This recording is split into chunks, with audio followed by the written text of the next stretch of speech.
Second unit complete हो गई थी। अब हम लोग चलते हैं थर्ड यूनिट की तरफ। ठीक है, तो unit third, unit number 3, central forces. Central forces या फिर केंद्रीय बल।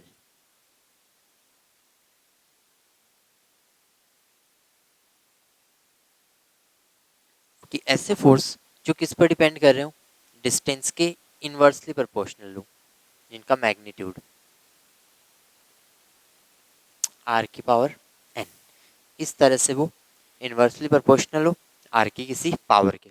एक तो ये हम फॉर्म काम में लेते हैं। दूसरा, उनकी डायरेक्शन हमेशा किसी एक ही पॉइंट की तरफ होती है।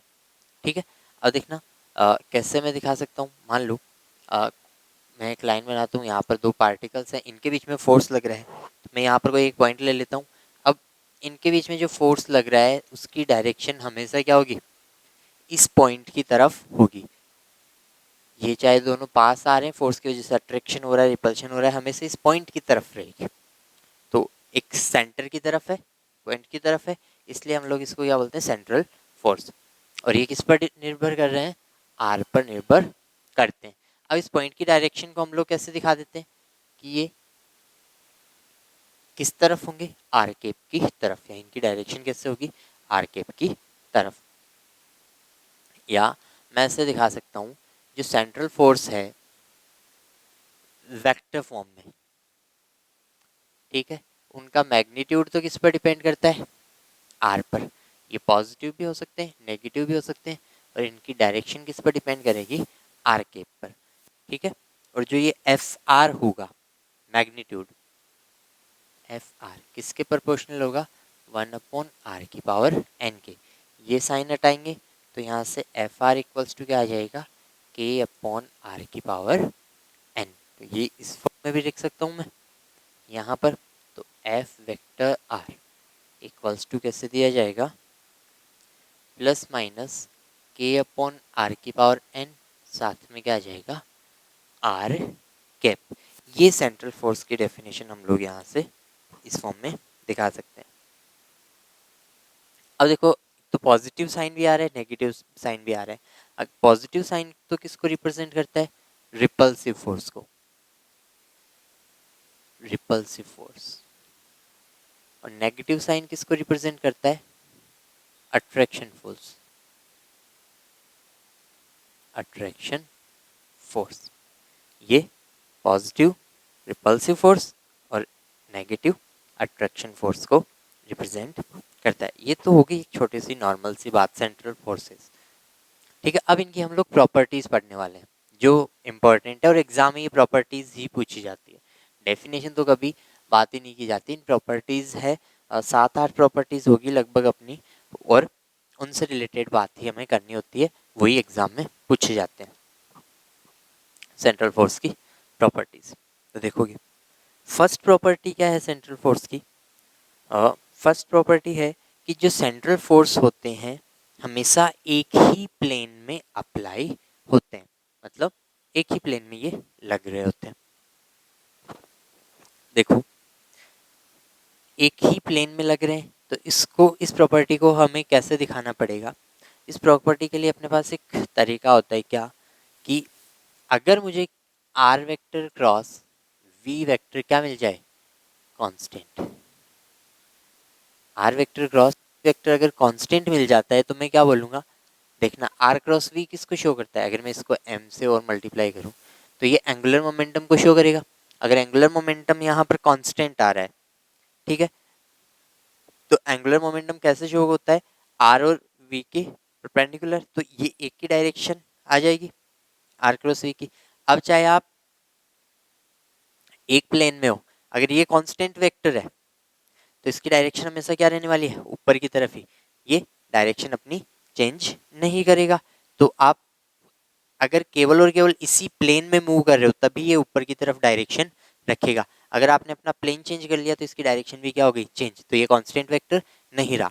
तो इसलिए हम लोग कांस्टेंट दिखा देंगे कि इसको आर क्रॉस वी को, तो क्या बोल सकते हैं कि सेंट्रल फोर्स जो होते हैं वो क्या करते हैं, हमेशा एक ही प्लेन में मोशन को शो करते हैं कि अगर या सेंट्रल फोर्स किसी पार्टिकल पर अप्लाई हो रहा है तो उसकी जो मोशन होगी वो एक ही प्लेन में होगी। तो ये अपनी फर्स्ट प्रॉपर्टी आ जाएगी।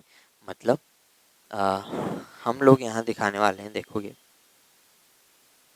Are vector we know that R vector cross F vector equals to क्या होता है, 0। देखो मैं बताता हूँ कैसे होता है।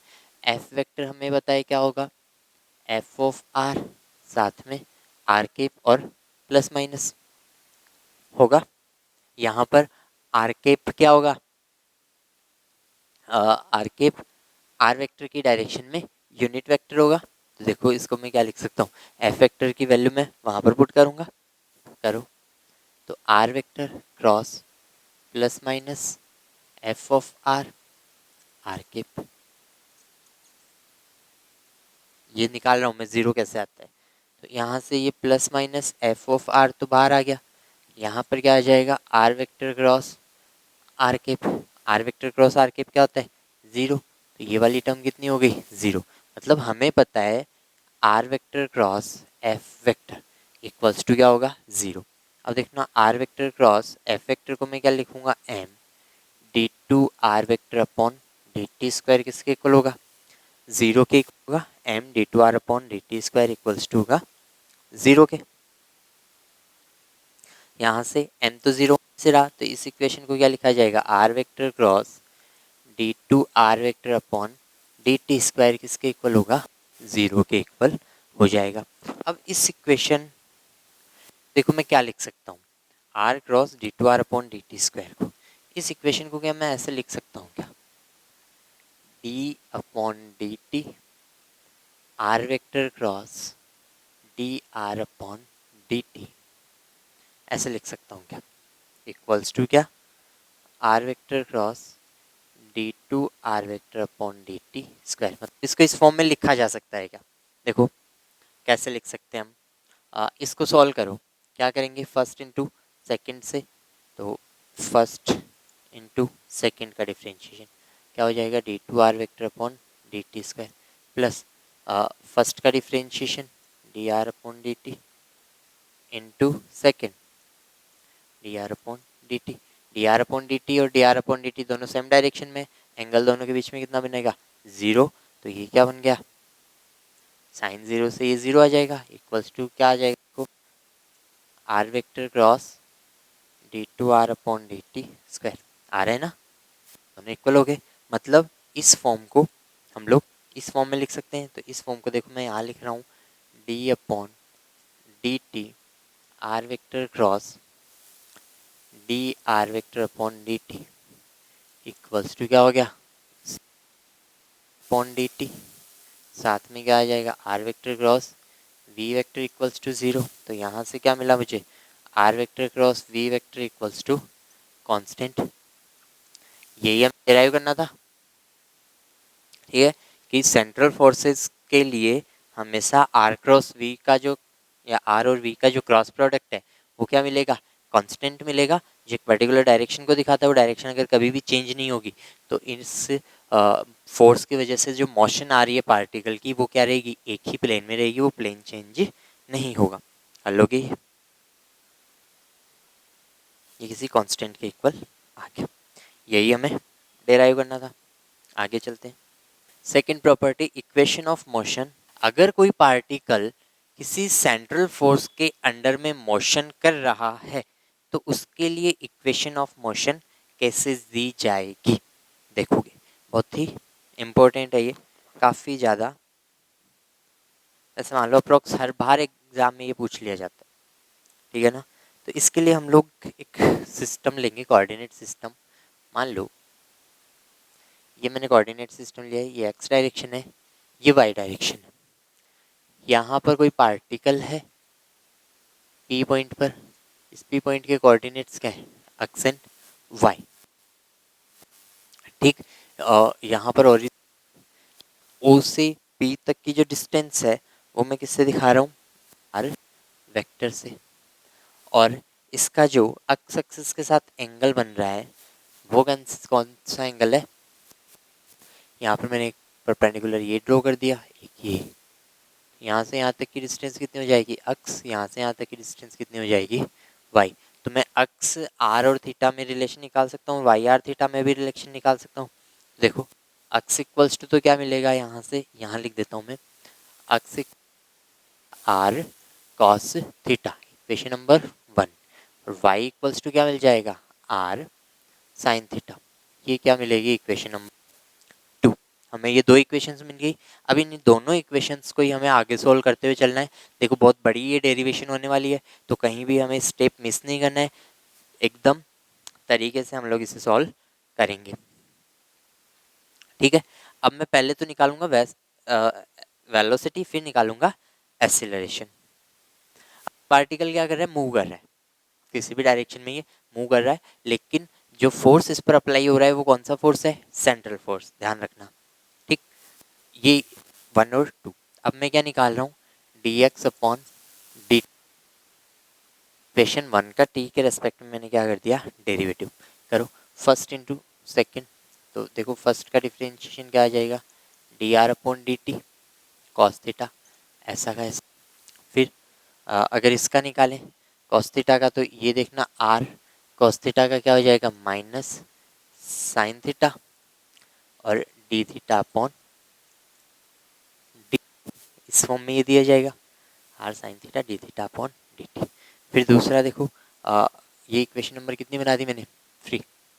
अब इक्वेशन नंबर 4 के लिए मैं क्या कर रहा हूँ, D Y upon D T निकाल रहा हूँ। इसका करेंगे तो ये तो आ जाएगा d are upon D T, साथ में साइन थीटा, साइन थीटा का करेंगे तो क्या आ जाएगा प्लस, आर तो ऐसा का ऐसा, साइन थीटा का क्या होगा कॉस थीटा, और फिर D theta upon D T.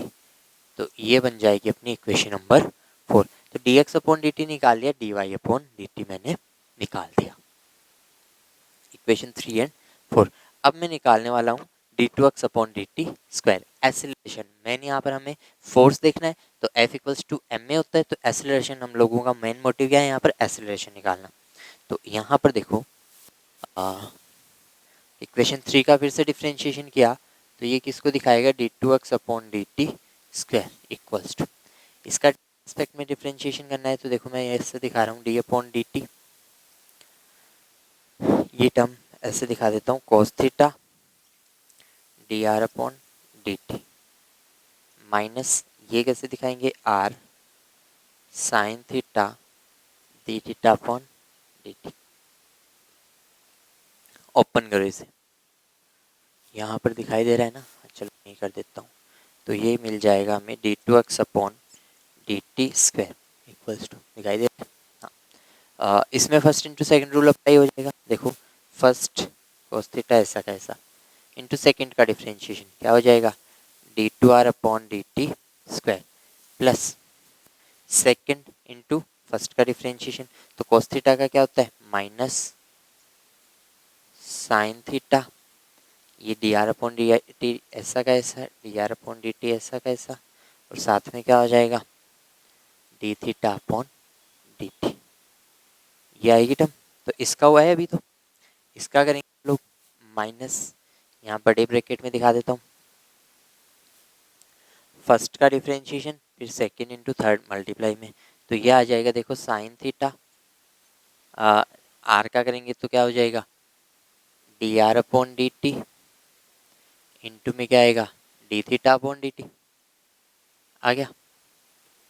तो फर्स्ट का डिफ्रेंशिएशन, अब साइन का करेंगे, तो साइन का देखो क्या आ जाएगा प्लस, ये आर तो ऐसा का ऐसा, साइन थीटा का क्या हो जाएगा कॉस थीटा, थीटा का फिर क्या करेंगे D theta upon D t, और ये D theta upon D T क्या हो जाएगा, होल स्क्वायर बन जाएगा, D theta upon D t का होल स्क्वायर बना।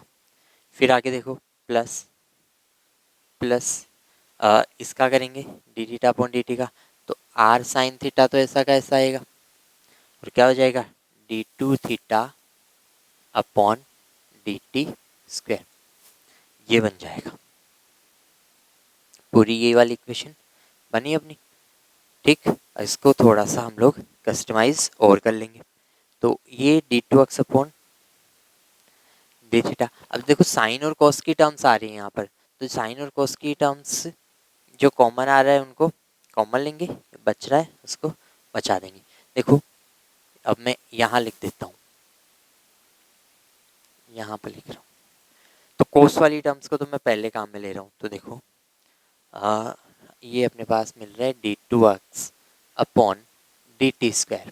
कॉस वाली कॉस को मैंने कॉमन लिया, कॉस थीटा। तो इसके ब्रैकेट में तो देखो क्या आ जाएगा, d r square d2 r upon D T square आ गया।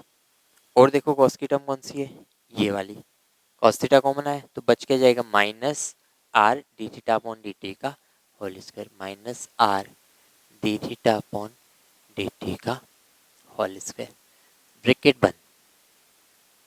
फिर साइन थीटा देखो इसमें भी कॉमन है, इसमें भी है, और वो लास्ट वाली उसमें भी है। तो मैं कॉमन ले लेता हूँ यहाँ पर माइनस साइन थीटा। ठीक है, माइनस साइन थीटा मैंने कॉमन निकाल दिया। तो देखो क्या बचेगा, पहले मैं लिख रहा हूँ ये वाली टर्म, तो यहाँ पर आ जाएगा R D two theta upon, देखो माइनस का है ये, प्लस का रहेगा यहाँ, R D two theta upon D T square, ये आया। फिर उसके बाद देखो मैं ये वाली टर्म लिख रहा हूँ, तो साइन थीटा तो कॉमन आ गया, तो ये आ जाएगा प्लस माइनस में, नहीं प्लस में, d are upon D t और D theta upon D T, ये हुआ। देखो ये और ये दोनों टर्म सेम है, तो ये जस्ट क्या हो जाएगा, 2 टाइम्स हो जाएगा। तो इसको क्या कर देंगे, जस्ट 2 टाइम्स, तो इसको मैं कर दूंगा यहाँ पर 2। देखो ये दोनों सेम ही है ना, तो दोनों ऐड हो जाएगी, sine theta minus sine theta common आ जाएगा, प्लस वो टर्म आ जाएगी। तो मुझे किसकी वैल्यू मिल गई, D two x upon D T square की। इसे इक्वेशन नंबर कितनी बोलूँगा, 4 हो गई, ये हो जाएगी इक्वेशन नंबर 5। ठीक है, अब मैं इसे मिटा देता हूँ, D two x upon D T square वो निकालिए ना, अब इसे ध्यान देते हैं, ये लो y के लिए निकाल लेते हैं, D Y upon D T अपना निकला हुआ है। तो देखो इसका फिर से D two Y upon D T square, T के रिस्पेक्ट में करना है, तो देखना डी अपॉन डी टी, यहाँ पर साइन थीटा मैं पहले लिख रहा हूँ, और ये आ जाएगा d are upon D t, plus में ये टर्म ऐसी कैसी r cos theta D theta upon D T, ये है। करो इसका डिफरेंशिएशन, देखो क्या आएगा अपने पास, d T square equals to first into second, first sine theta तो ऐसा का ऐसा, इसका करेंगे क्या आ जाएगा, D two are upon D T square, plus ये ऐसा का देंगे, साइन थीटा का करेंगे, तो देखो कितना आ जाएगा, साइन थीटा का तो cos theta D R upon D T ऐसा का ऐसा, और फिर साइन थीटा कॉस थीटा, साथ में क्या आ जाएगा, D theta upon D T, ये वाली टर्म भी आ जाएगी, ये आ गई।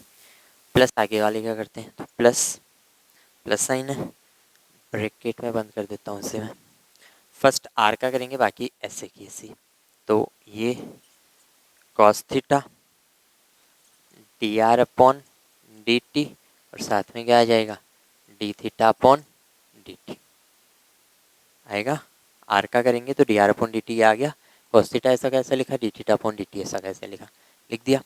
आर का हो गया, कॉस थीटा का करेंगे, देखो तो क्या आ जाएगा, माइनस आ जाएगा, क्या माइनस आर तो ऐसा का ऐसा, कॉस थीटा का क्या आ गया, साइन थीटा, और साथ में d theta upon D T, एक ऑलरेडी है यहाँ पर, तो क्या हो जाएगा, D theta upon D t का होल स्क्वायर, ये बना दिया। फिर किसका करेंगे, D theta upon D t का, तो प्लस में आर कॉस थीटा तो ऐसा का ऐसा होगा, और ये क्या बन जाएगा, डी टू थीटा अपॉन में डी टी का स्क्वायर, ये टर्म आ गई। वैसे ही जो कॉमन आ रहा है उसको कॉमन लेकर लिखेंगे, तो किसकी वैल्यू लिख दूंगा मैं यहाँ पर, D two I upon D T square equals to, देखो क्या आ जाएगा, D two I upon D T square, यहाँ इसमें भी साइन थीटा है, इसमें भी साइन थीटा, तो साइन थीटा कॉमन आ रहा है देखो, तो साइन थीटा मैंने कॉमन निकाला, तो ये निकाल दिया साइन थीटा कॉमन। क्या बचा यहाँ पर तो आ गया d2r अपॉन dt²। फिर इसमें देखो क्या आया, माइनस आर, साथ में क्या आ जाएगा D theta upon D t का होल स्क्वायर ब्रैकेट। फिर cos थीटा वाली टर्म देखो, इसमें भी cos थीटा है, इसमें भी cos थीटा है, इसमें भी cos थीटा, तो प्लस क्या कॉमन आया cos थीटा, ये टर्म बच रही है। देखो एक तो ये D are upon D t, D theta upon D t, d are upon D t, D theta upon D t, दोनों ऐड हो जाएंगे तो ये तो 2 टाइम्स हो जाएगा। और ये क्या बचेगा यहाँ पर r D two theta upon D T square, plus में कितना आ जाएगा 2 d are upon D t, और इनटू में d theta upon D T. ये इक्वेशन नंबर कितनी मिलेगी हमें 6, दिखाई दे रहा है। अब इनको मिटा देता हूँ। एक्सीलरेशन दिखाया जाए ए वेक्टर, कैसे दिया जाएगा, ए एक्स आई के प्लस ए वाई जे के, ठीक है। या ए वेक्टर इक्वल्स टू कैसे दिया जाएगा, i cap d two x upon D T square plus j cap d two Y upon D T square, दिया जाएगा इस फॉर्म में। देखो वैल्यू पुट कर देंगे, d two d T square d two Y upon D T square, यहाँ आ जाएगा अपने पास ए वेक्टर इक्वल्स टू, उसको आई केप से मल्टीप्लाई करेंगे तो ये आई केप कॉस थीटा, क्या आ जाएगा D two are upon D T square minus r d theta upon D t का whole square minus i cap sine theta, साथ में क्या आएगा, ये मैं मिटा रहा हूँ, minus i cap sine theta, इसको आई केप से मल्टीप्लाई किया है ना, r D two theta upon D T square, plus में कितना आ जाएगा 2 d are upon D t, और इनटू में क्या आ जाएगा D theta upon D T, ये आएगा, ठीक।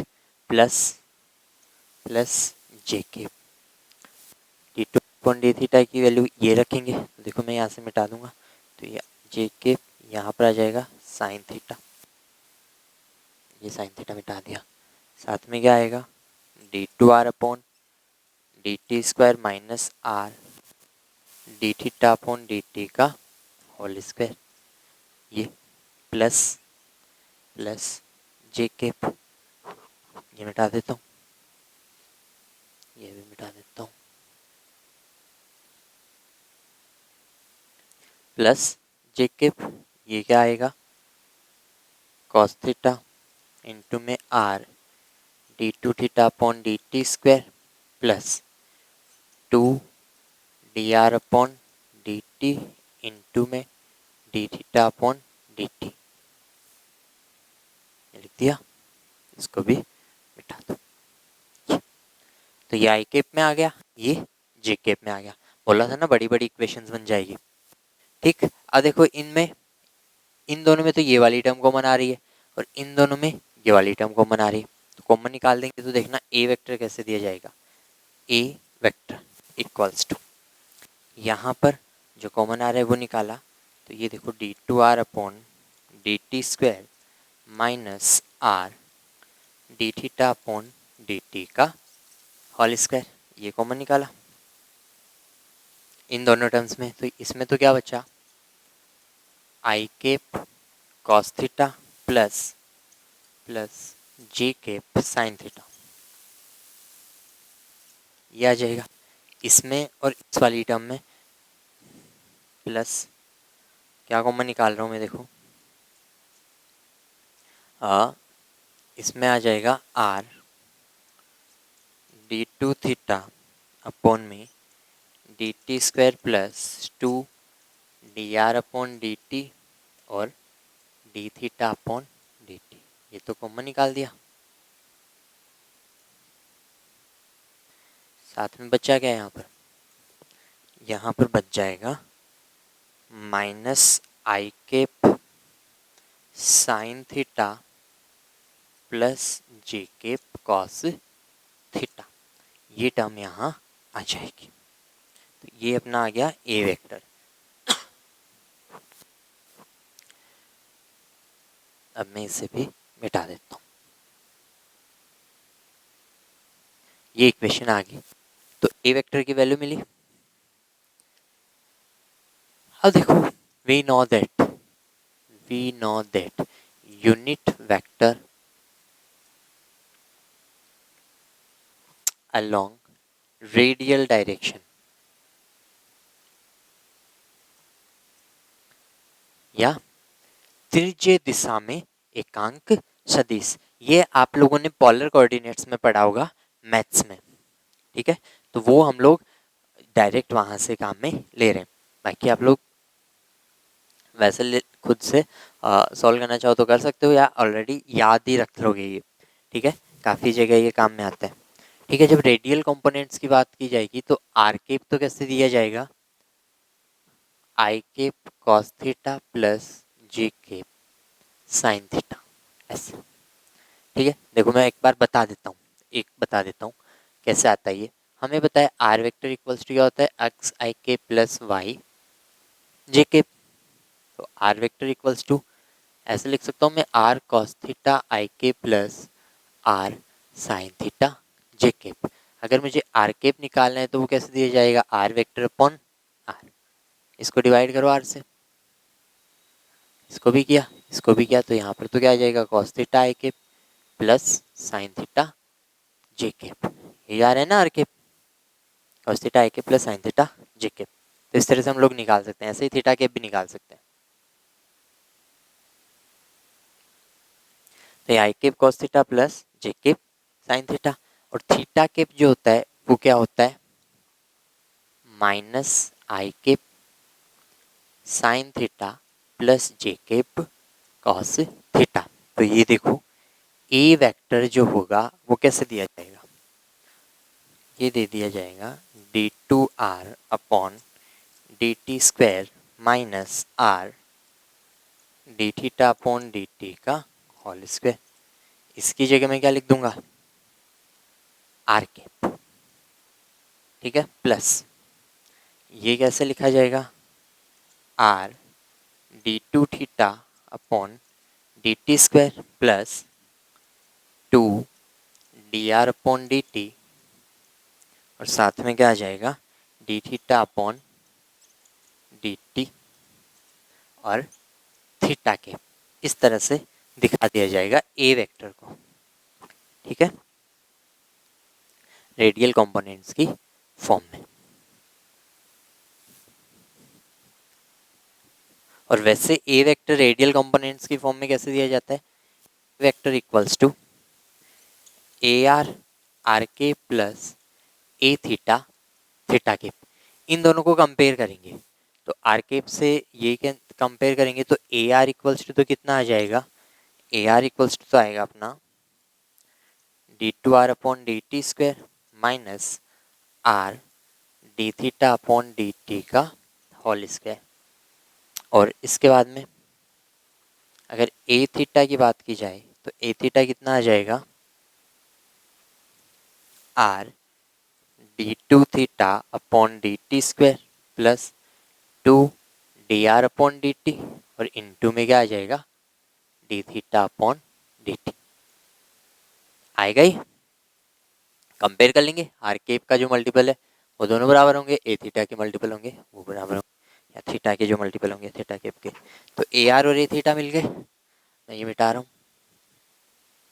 हमें पता है जब फोर्स दिया जाता है एफ वेक्टर इक्वल्स टू कैसे दिया जाता है, plus minus F of are r cap दिया जाता है ना, f vector equals to f of are r cap, ऐसे दिया जाएगा, ठीक है। या फिर एफ वेक्टर इक्वल्स टू, इसको मैं क्या लिख सकता हूँ, एम ए आर कैप दिया जाएगा, m a r r cap की फॉर्म में लिखेंगे।